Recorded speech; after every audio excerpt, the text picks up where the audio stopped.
तो हमारे पार्लियामेंट के अंदर 43% पॉलिटिशियंस ऐसे हैं जिनके ऊपर क्रिमिनल चार्जेस हैं, और उसमें से 29% ऐसे हैं जिनके ऊपर मर्डर, रेप, फिरौती, ये सारे चार्जेस हैं। और ऐसा नहीं है कि खाली एमपीज ही हैं, हमारे एमएलए भी इसमें पीछे नहीं है।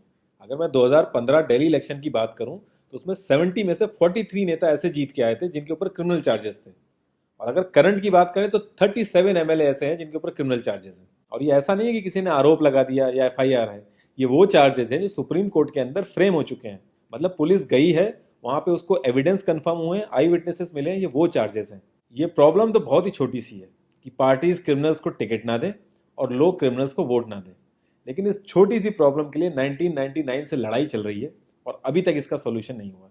1999 में एसोसिएशन फॉर डेमोक्रेटिक रिफॉर्म, जिसे एडीआर नाम से ज़्यादा जानते हैं लोग, इन्होंने जो भी क्रिमिनल्स हैं पॉलिटिक्स में, इनके लिए एक पीआईएल डाली दिल्ली हाई कोर्ट में, और दिल्ली हाई कोर्ट ने उसको एक्सेप्ट भी कर लिया। जब दिल्ली हाई कोर्ट ने ये पीआईएल एक्सेप्ट की थी तो ये चीज़ वहीं ख़त्म हो गई थी। ये जो नेता जिन्हें हम जिता के लाते हैं ना, ये सब लोगों ने मिल के उस पीआईएल के अगेंस्ट में सुप्रीम कोर्ट में अपील कर दी। जब सुप्रीम कोर्ट से भी इनकी अपील खारिज हो गई तो हमें वो देखने को मिला जो हमने कभी नहीं देखा था, ये सारी पार्टियां एक हो गई।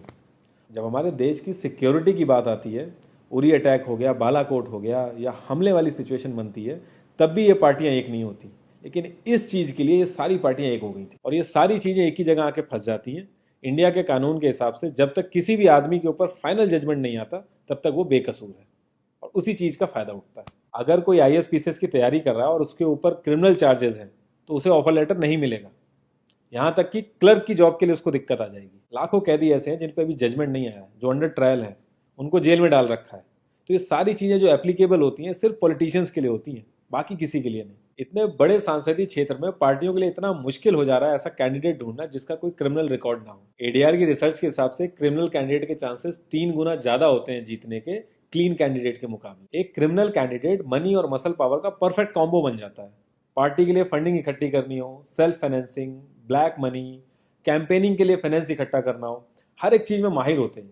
इसलिए पॉलिटिकल पार्टीज की ये पहली पसंद बन जाती है। पहले लोग इतनी डिमांड में नहीं थे, पहले वही भीड़ इकट्ठी करना, बूथ कैप्चरिंग, इन्हीं सब चीज़ों तक ये लोग लिमिटेड थे। लेकिन ये जैसे से इनकी वर्सेटैलिटी बढ़ती गई, ये पॉलिटिकल पार्टीज की पहली पसंद बनते गए। यार पार्टीज की मजबूरी तो समझ में आती है, लेकिन कास्ट और सिस्टम फेलियर की वजह से लोगों की भी मजबूरी बन जाती है इनको वोट देना। आज की डेट में यार एफआईआर करने के लिए भी आपको जुगाड़ की जरूरत होती है, लेकिन वहीं अगर आप अपनी कास्ट वाले नेता के पास जाओगे तो आपका काम हो जाएगा, थोड़ा बहुत आपका हिसाब किताब देखेगा, आपका काम कर देगा वो। तो ये जो सिस्टम कमजोर है, ये मजबूर करता है लोगों को इन लोगों को वोट देने के लिए, और ये लोग पूरा ध्यान रखते हैं कि ये सिस्टम कभी स्ट्रांग ना हो। अगर तुम क्लोजली ऑब्जर्व करो तो हर नेता यही तो समझाने की कोशिश कर रहा है कि सिस्टम सारा खराब है, सिस्टम में ये कमियां हैं, और मैं तुम्हें इस सिस्टम से बचा लूंगा।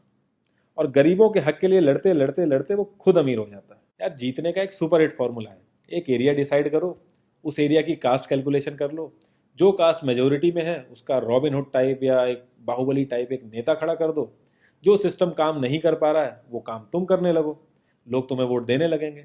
इन केस अगर कोई ज़्यादा होशियार बन रहा है या लोगों में ज़्यादा समझ आ गई है तो एक छोटा सा दंगा करा दो, लोगों की मजबूरी बन जाएगा तुम्हें वोट करना। Centre for media studies CMS, इसके हिसाब से लास्ट लोकसभा जो 2019 का था उसमें 50,000 करोड़ से भी ज़्यादा पैसा इन्वॉल्व था। पूरे वर्ल्ड में इंडिया सबसे ज़्यादा पैसा खर्च करता है इलेक्शन में, यूएसए से भी ज़्यादा। तो यार तुम्हें क्या लगता है, इतना पैसा खर्च करके कोई जब आएगा तो वो रिटर्न ऑफ इन्वेस्टमेंट नहीं देखेगा? ऐसे ये सारी पार्टीज आपस में कितना लड़ती रहती हैं, कितने वैचारिक मतभेद हैं इनके आपस में, लेकिन जब भी ट्रांसपेरेंसी इन पार्टी फंडिंग की बात आती है ये सब लोग एक जैसा राग अलापते हैं।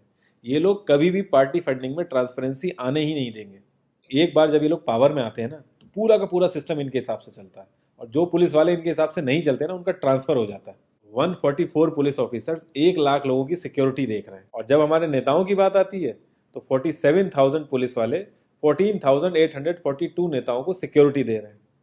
अब बाहुबलियों को क्या जरूरत है सिक्योरिटी की? कभी किसी क्रिमिनल को देखा है जिसके आगे पीछे आईएएस पीसीएस पुलिस वाले जी हजूरी कर रहे होते हैं? बहुत ही वर्स्ट सीन होता है वो। हर साल रिपोर्ट्स आती हैं कि 75% से भी ज्यादा लोगों को पुलिस पे भरोसा ही नहीं है। इंडिया एक लौती ऐसी जगह है जहां पे पुलिस को देख के इंसान सेफ फील करने की बजाय डरता है। एक 15 साल के बच्चे तक को पता है कि आईपीएल में सट्टा लगाने के लिए किसके पास जाना है, लेकिन हमारी पुलिस को नहीं पता।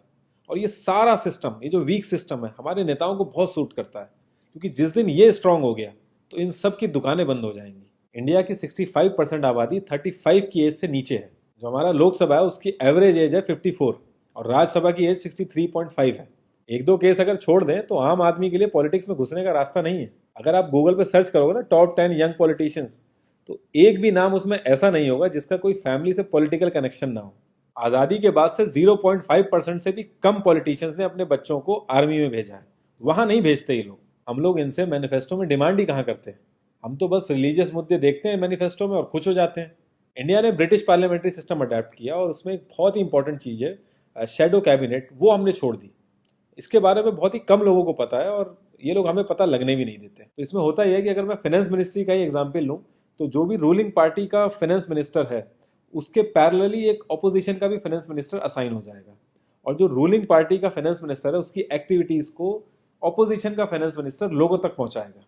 और इसी तरीके से हर डिपार्टमेंट में होता है और लोगों के लिए बड़ा बेनिफिशियल रहता है ये। क्योंकि छोटे से छोटे काम के लिए हमारे इंडिया में बहुत सारी मिनिस्ट्री इन्वॉल्व रहती हैं, तो एक्चुअल में किस नेता की गलती है पता ही नहीं चल पाता है। इस तरीके के बहुत सारे कॉन्सेप्ट हैं जो हम लोगों को पार्टी से मैनिफेस्टो में डिमांड करने चाहिए, क्योंकि हम लोग तो हमेशा मंदिरों और मस्जिदों के लिए ही लड़ते हैं। ये सारी चीज़ें एकदम से तो सही हो नहीं जाएंगी, लेकिन एक चीज़ हमारे हाथ में है कि यार हम कम से कम किसी क्रिमिनल को तो वोट ना दें। और ऐसा तो होता नहीं कि सारे के सारे लाइन से क्रिमिनल ही खड़े हो जाते हैं। हमें बस इतना करना है कि जो भी कैंडिडेट क्रिमिनल है हमें बस उसे वोट नहीं देना है, भले ही वो हमारी फेवरेट पार्टी का हो, भले ही वो हमारी कास्ट का हो। बस एक दो बार हमें ऐसे करना है, फिर इन लोगों को टिकट ही मिलना बंद हो जाएगा पार्टियों से। जितनी रिसर्च हम अपना मोबाइल फोन खरीदने में करते हैं ना, उसकी 10% रिसर्च भी अगर हमने अपने कैंडिडेट के बारे में कर ली तो ये क्रिमिनल जितने भी हैं पार्लियामेंट में नहीं दिखेंगे, ये वहीं दिखेंगे जहां इनको होना चाहिए। लास्ट में एक ही क्वेश्चन पे मैं इस कॉन्वर्सेशन को एंड करूंगा कि पॉलिटिक्स अगर समाज सेवा है तो सैलरी क्यों, और अगर नौकरी है तो एग्जाम और क्वालिफिकेशन क्यों नहीं।